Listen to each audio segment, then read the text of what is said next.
ओम नमो भगवते वासुदेवाय। जय श्री हरि। ओम नमः शिवाय। आप सभी का हमारे YouTube चैनल पर हार्दिक स्वागत है। आज की वीडियो में हम जानेंगे कीड़ी नगरा सींचने की कहानी। साथ में जानेंगे कीड़ी नगरा सींचने के कुछ उपाय और महत्व के बारे में। कीड़ी नगरा यानी चींटियों के बिल, जहाँ पर चींटियाँ रहती हैं, उसे कीड़ी नगरा के नाम से जाना जाता है। सनातन संस्कृति में जानवरों का बहुत ही अधिक महत्व है। इस धर्म में हर जानवर को मुख्य रूप से माना जाता है। ये जानवर किसी न किसी देवी देवता की सवारी भी होते हैं। हम चींटियों को हर समय नजरअंदाज करते रहते हैं, उन्हें पैरों तले कुचल देते हैं। लेकिन क्या आप जानते हैं, इन चींटियों को आटा और चीनी मिलाकर खिलाने से हमारे भाग्य भी बदल सकते हैं। अगर व्यक्ति के जीवन में नेगेटिविटी का भाव अधिक बढ़ जाए और धन की कमी रहने लगे, सर पर कर्ज का भार हो जाए तथा बनते कार्य बिगड़ने लगे, आर्थिक तंगी से ग्रस्त हो जाएं, तो समझ लेना चाहिए कि शनि महाराज की दृष्टि से ग्रसित हैं।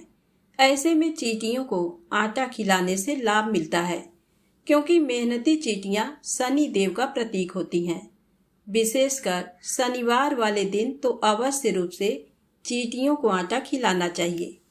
अगर व्यक्ति भयंकर रूप से आर्थिक कर्जे के तले दबा हुआ है और सभी जतन करके थक गया है, तो एक बार चींटियों का ये उपाय उसे अवश्य रूप से आजमा लेना चाहिए, जिसमें शक्कर और आटे को बराबर मिलाकर उन्हें खिलाएं।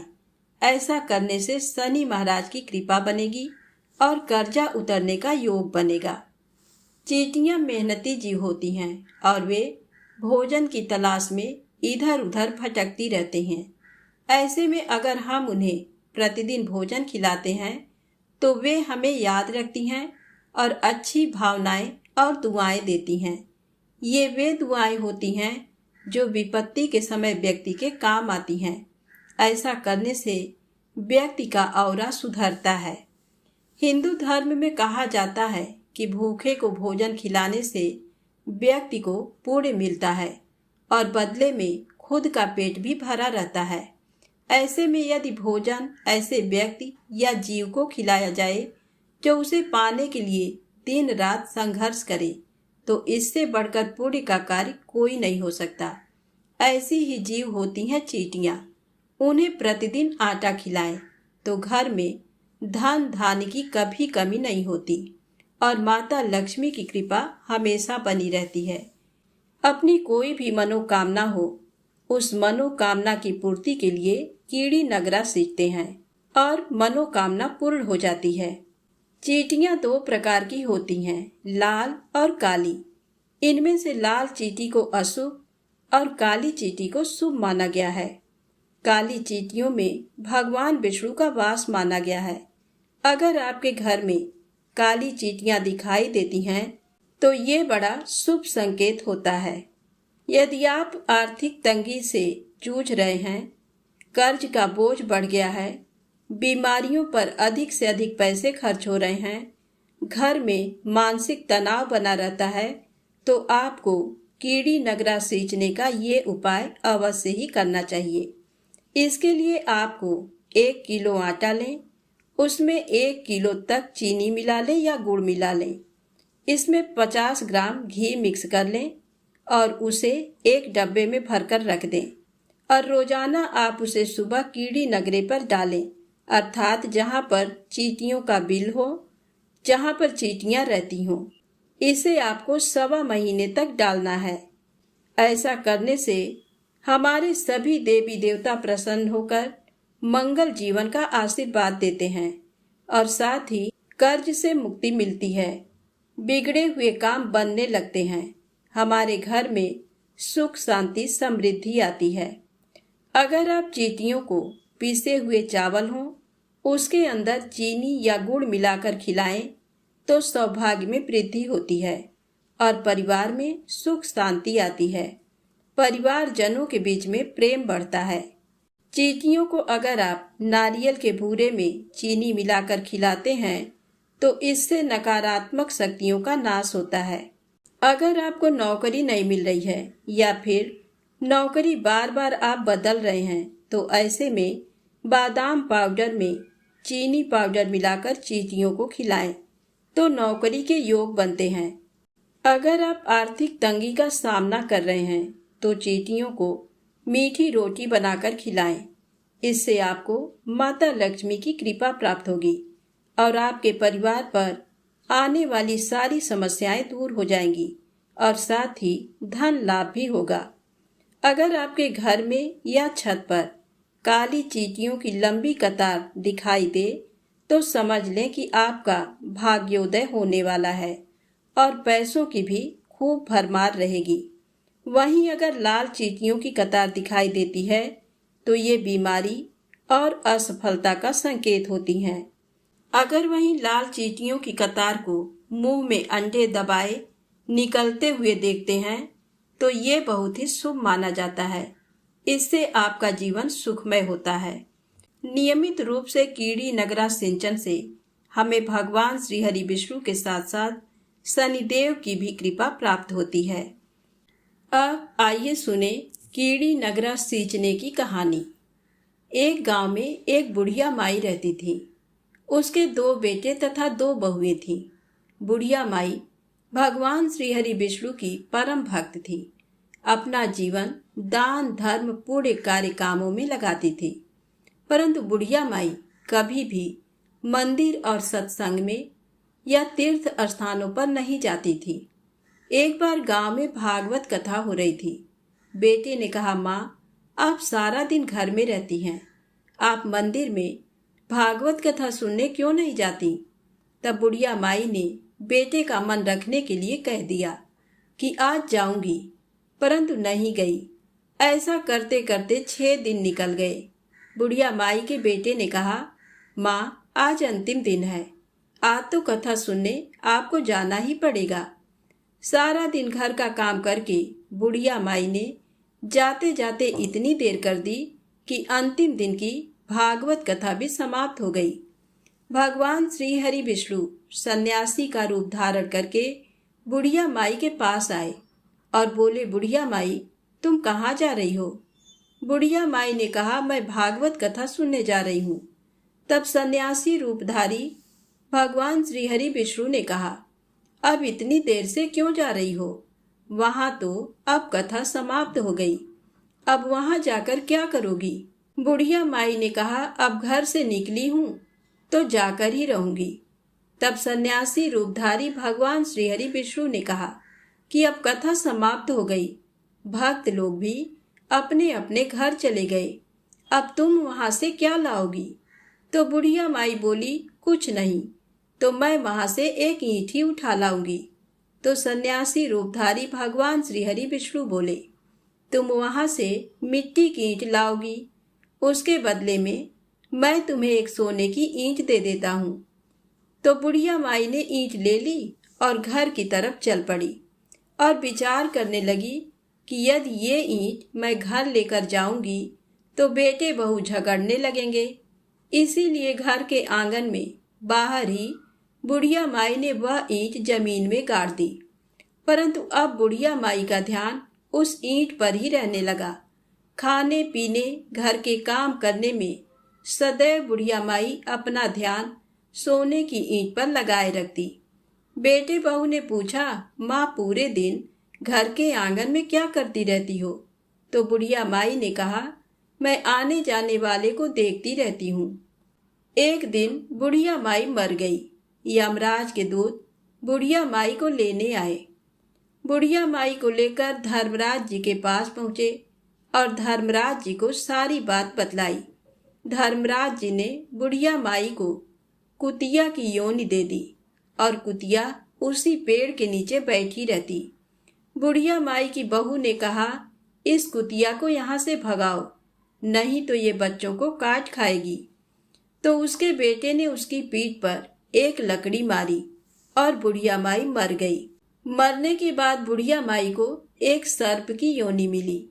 आंगन में सर्प को देखकर बहू ने सोचा किसी को काट न ले, इसी डर से मार दिया। फिर बुढ़िया माई मरकर धर्मराज जी के पास पहुंची। बुढ़िया माई कीड़ी का रूप धारण करके उस आंगन में कीड़ी नगरा बना लिया। आंगन में कीड़ी नगरा हो गया। घर वाले बहुत परेशान हुए।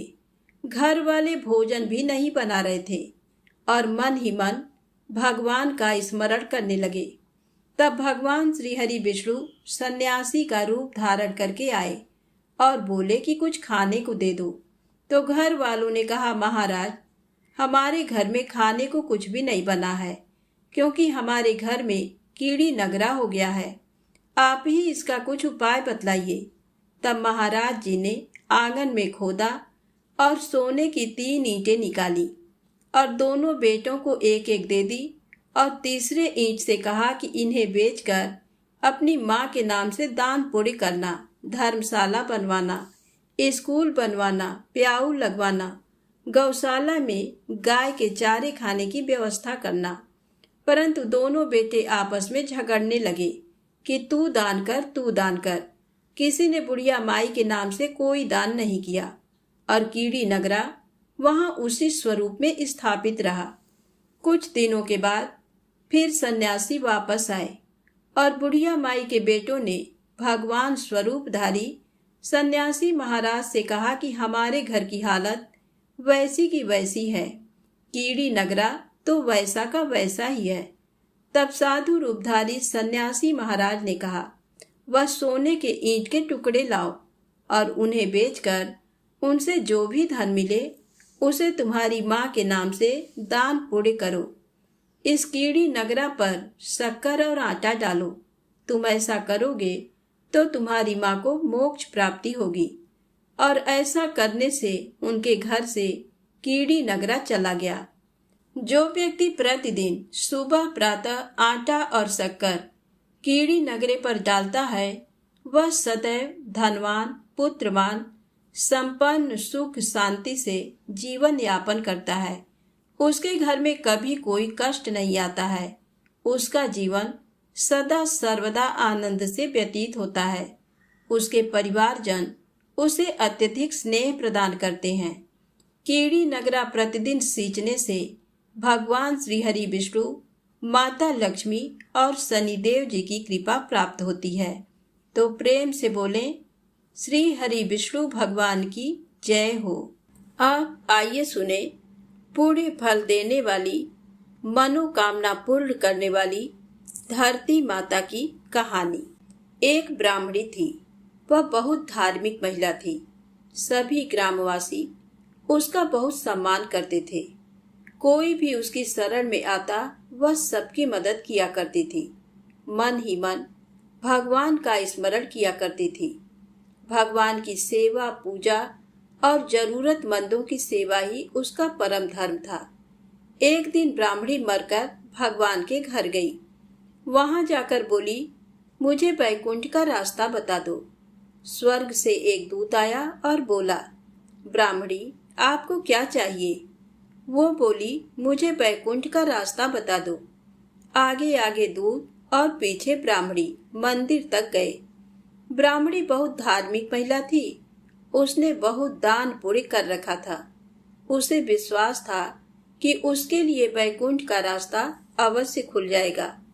ब्राह्मणी ने वहां जाकर देखा, वहां बड़ा सा मंदिर, सोने का सिंहासन, हीरे मोती से जड़ित छतरी थी। चित्रगुप्त जी न्याय सभा में बैठे साक्षात इंद्र के समान शोभा पा रहे थे और न्याय नीति से अपना राज्य संभाल रहे थे।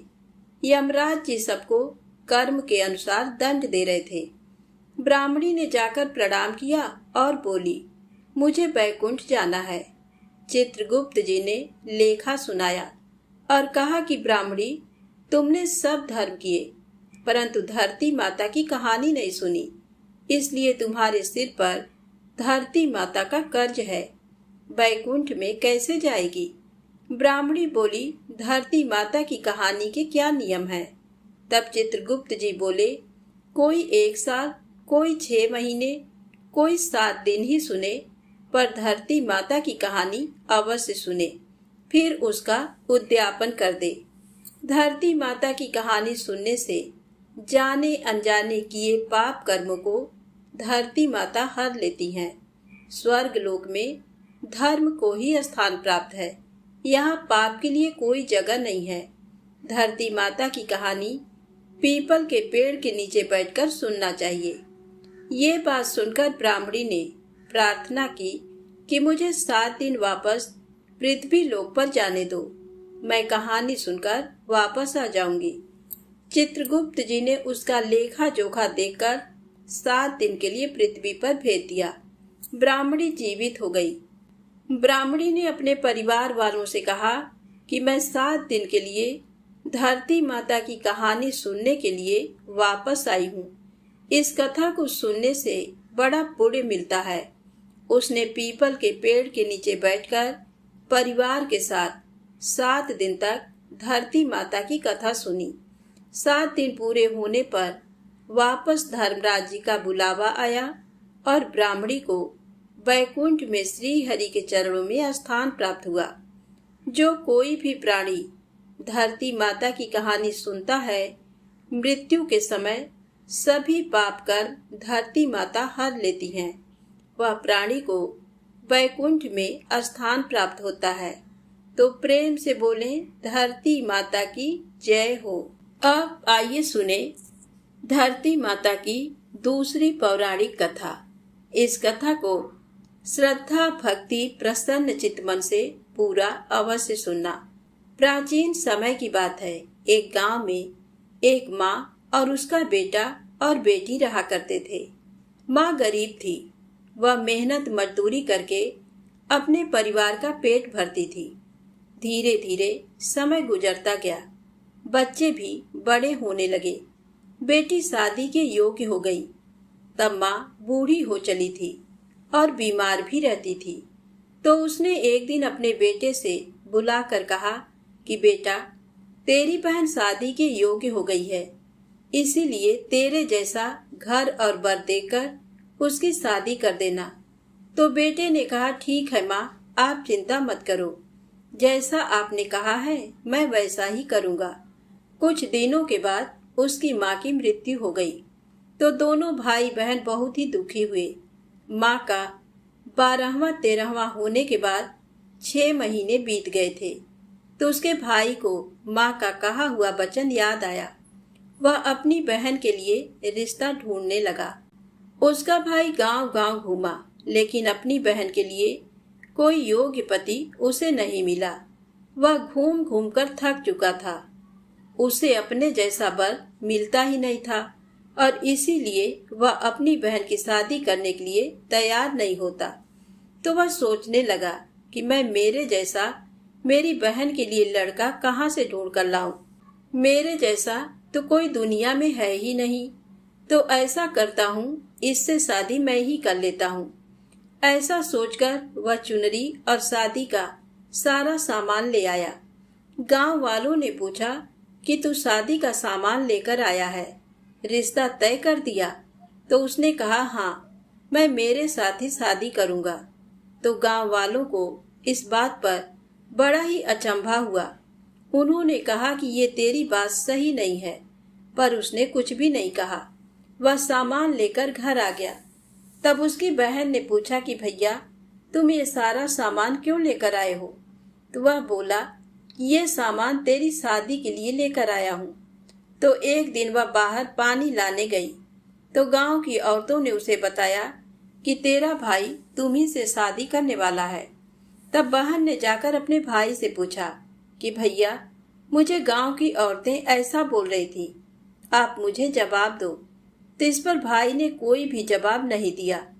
तो उसकी बहन समझ गई कि गांव की औरतें सच कह रही थी। तो उसे बहुत ही दुख हुआ। वह सोचने लगी कि मैं क्या करूं, कैसे अपने भाई को रोकूं और कैसे कहूं कि ये नहीं हो सकता, ये अनर्थ है। उसने काफी सोच विचार के बाद एक लोटे में जल लिया और वह चुनरी ली और चप्पल पहनकर जंगल की तरफ चली गई।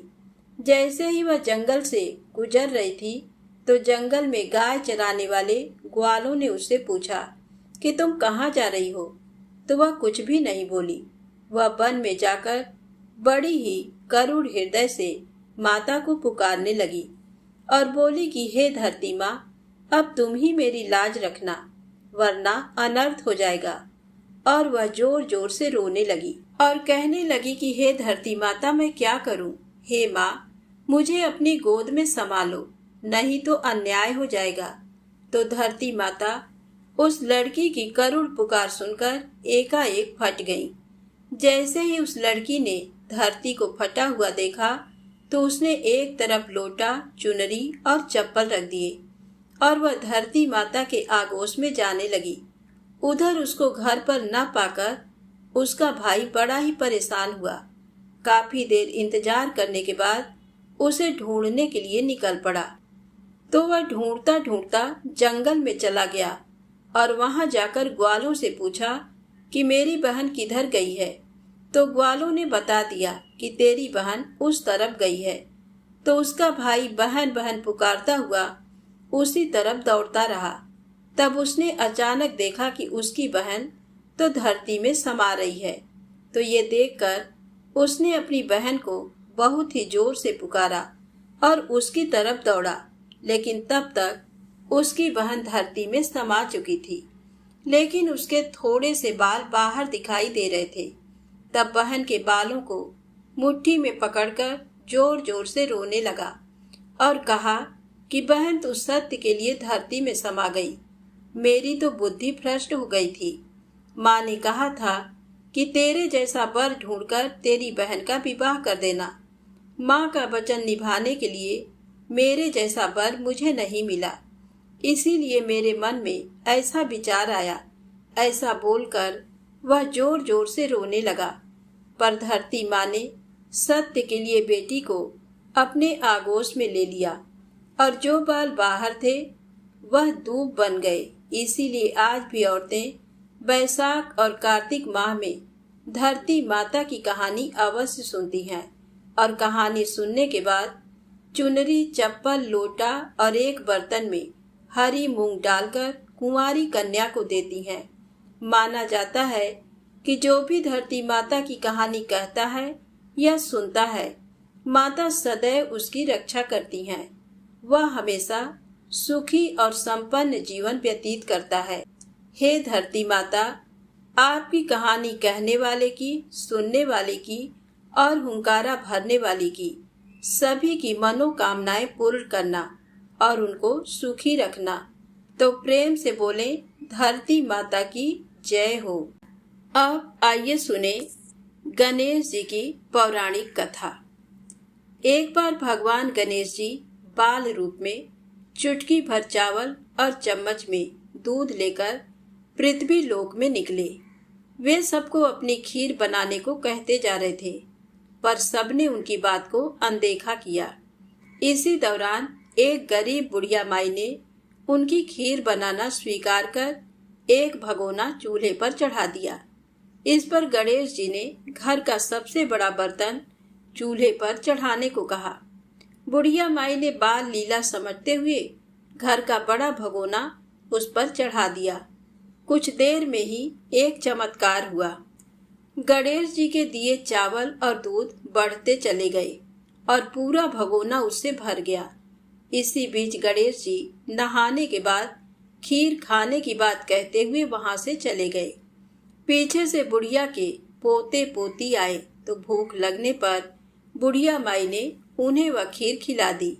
खीर बनते देख रही पड़ोसन को भी बुढ़िया माई ने कटोरा भरकर खीर दे दी। बेटे की बहू ने भी चुपके से एक कटोरा खीर खाने के साथ एक कटोरा खीर छिपा दिया। इसके बाद भूख लगी तो बुढ़िया माई ने भी खाने के लिए खीर हाथ में ले ली और बोली, आजा रे गणेशिया, खीर खा ले। तभी गणेश जी वहां पहुंच गए और बोले कि मैंने तो खीर पहले ही खा ली। जब बुढ़िया माई ने पूछा कि कब खाई, तो वे बोले कि जब तेरे पोते पोती, पड़ोसन और बहू ने खाई तभी मेरा पेट भर गया। इसके बाद जब बुढ़िया माई ने बाकी बची खीर के उपयोग के बारे में पूछा तो गणेश जी ने कहा उसे नगर में बांट दो। जब बुढ़िया माई ने खीर बांटी तो राजा को भी इसका पता लग गया। इस पर उसने बुढ़िया माई को अपने दरबार में बुला लिया। सारा माजरा जानकर राजा ने बुढ़िया का खीर का भगोना अपने पास मंगा लिया। पर राजा के महल में जैसे ही वह पहुंचा तो उसमें कीड़े मकोड़े जहरीले जानवर गिर गए। ये देख राजा ने वह बर्तन वापस बुढ़िया माई को दे दिया, जो उसके घर ले जाते ही वापस पहले जैसा हो गया। इसके बाद बुढ़िया माई ने फिर गणेश जी से बची हुई खीर के उपयोग के बारे में पूछा तो उन्होंने झोपड़ी के कोने में गाड़ देने को कहा। ऐसा कर बुढ़िया रात को सो गई और गणेश जी उसकी झोपड़ी को लात मारते हुए अंतर ध्यान हो गए। अगले दिन जब बुढ़िया माई सो कर उठी तो उसे अपनी झोपड़ी महल में बदली हुई और खीर के बर्तन सोने जवाहरातों से भरे मिले। गणेश जी की कृपा जानकर बुढ़िया माई काफी प्रसन्न हो गई। हे गणेश जी महाराज, आपने जैसा फल बुढ़िया माई को दिया वैसा सबको देना। कथा कहने वाले, कथा सुनने वाले और हुंकारा भरने वाले और आसपास के सुनने वाले सभी के भंडारे भरे रखना। सबको सुखी और निरोगी रखना। प्रेम से बोले गणेश जी महाराज की जय हो। अब आइए सुने सभी व्रत कथा में सुनी जाने वाली लपसी और तपसी की कहानी। एक लपसी था, एक तपसी था। तपसी हमेशा भगवान की तपस्या करता था, लेकिन उसे चोरी करने की आदत थी। लपसी हमेशा सवा सेर की लपसी बनाता और पहले भगवान को भोग लगाता, उसके बाद में स्वयं भोजन करता। दोनों भाइयों का यही नियम था। तो एक दिन किसी बात को लेकर दोनों में कहा सुनी हो गई। तो तपसी बोला कि मैं रोजाना भगवान की तपस्या करता हूँ, इसीलिए मैं बड़ा हूँ। तो लपसी बोला कि मैं रोज भगवान को सवा सेर लपसी का भोग लगाता हूँ, इसलिए मैं बड़ा हूँ। ऐसा कहते हुए दोनों जोर जोर से लड़ने लगे। तभी वहां से नारद जी गुजर रहे थे। दोनों को लड़ता हुआ देखकर वहां आए और उनसे पूछा कि तुम दोनों लड़ क्यों रहे हो। तो दोनों ने अपने आप को बड़ा बताया और साथ में बड़ा होने का कारण भी बताया। तो नारद जी बोले कि मैं तुम्हारा फैसला कर दूंगा, कल आऊंगा तब बता दूंगा कि तुम दोनों में बड़ा कौन है। दूसरे दिन लपसी और तपसी नहा धोकर अपनी रोज की भक्ति करने आए। तो नारद जी ने छुपकर 1.25 करोड़ की एक एक अंगूठी उन दोनों के आगे रख दी। जैसे ही भक्ति करते हुए तपसी की नजर उस अंगूठी पर पड़ी तो उसने चुपचाप से उठाई और अपने पैर के नीचे दबा ली। लपसी की नजर अंगूठी पर पड़ी, लेकिन उसने ध्यान नहीं दिया। उसने पहले भगवान को भोग लगाया और फिर स्वयं भोजन करने के लिए बैठ गया। थोड़ी देर बाद नारद जी सामने आए तो दोनों ने पूछा कि अब बताओ हम में से कौन बड़ा है। तो नारद जी ने तपसी से खड़ा होने के लिए कहा। तो वह खड़ा हुआ तो उसके पैर के नीचे दबी हुई अंगूठी दिखाई दी। तो नारद जी ने तपसी से कहा, तपस्या तो तुम करते हो, इतनी तपस्या करने के बाद भी तुम्हारी चोरी करने की आदत नहीं गई। वह अंगूठी मैंने ही तुम दोनों के आगे रखी थी। मैं ये देखना चाहता था कि तुम दोनों में से किसके मन में लालच है। तो तूने तो अंगूठी दिखाई पड़ते ही झट से अपने पैर के नीचे दबा लिया। लेकिन लपसी का ध्यान अंगूठी पर जाने के बाद भी लपसी ने अंगूठी को ना ही उठाया और ना ही ध्यान किया। उसने सिर्फ अपने भगवान जी में ही ध्यान रखा, उन्हें भोग लगाया और बाद में स्वयं भोजन करने लगा। इसीलिए लपसी बड़ा है और तुम्हें तुम्हारी तपस्या का कोई भी फल नहीं मिलने वाला। तुम चाहे जितनी मर्जी तपस्या कर लो, तुम्हें इसका कोई भी फल नहीं मिलेगा। तो तपसी को यह सुनकर बड़ा ही दुख हुआ और वह शर्मिंदा होकर नारद जी से माफी मांगने लगा और कहने लगा कि आज तक की मेरी गलती माफ करो और मुझे बताओ कि मुझे मेरी तपस्या का फल कैसे मिलेगा। तब नारद जी ने कहा कि यदि कोई गाय और कुत्ते की रोटी नहीं बनाएगा तो उसका फल तुझे मिलेगा। यदि कोई आदमी ब्राह्मण को भोजन करवाकर उसे दक्षिणा नहीं देगा तो उसका फल भी तुझे ही मिलेगा। अगर किसी को सूट साड़ी दिया, उसके साथ भेंट स्वरूप कुछ रुपए नहीं देंगे तो उसका फल भी तुझे ही मिलेगा। अगर कोई व्यक्ति दिए से दिया जलाए तो उसका फल भी तुझे ही मिलेगा। यदि कोई व्रत कथा में सारी कहानी सुन ले लेकिन तुम्हारी कहानी ना सुने तो उसका फल भी तुझे ही मिलेगा। उसी दिन से हर व्रत कथा और कहानी के साथ लपसी तपसी की कहानी कही और सुनी जाती है। कहानी सुनने के बाद में कहना चाहिए कि लपसी का फल लपसी को मिले, तपसी का फल तपसी को मिले और हमारी कथा कहानी पूजा पाठ का फल हमें मिले। तो प्रेम से बोले श्री हरि विष्णु भगवान की जय हो। यदि आपको ये कथाएं अच्छी लगें तो कृपया लाइक अवश्य करें, चैनल को सब्सक्राइब करें, शेयर करें। जय माता दी, जय भोलेनाथ।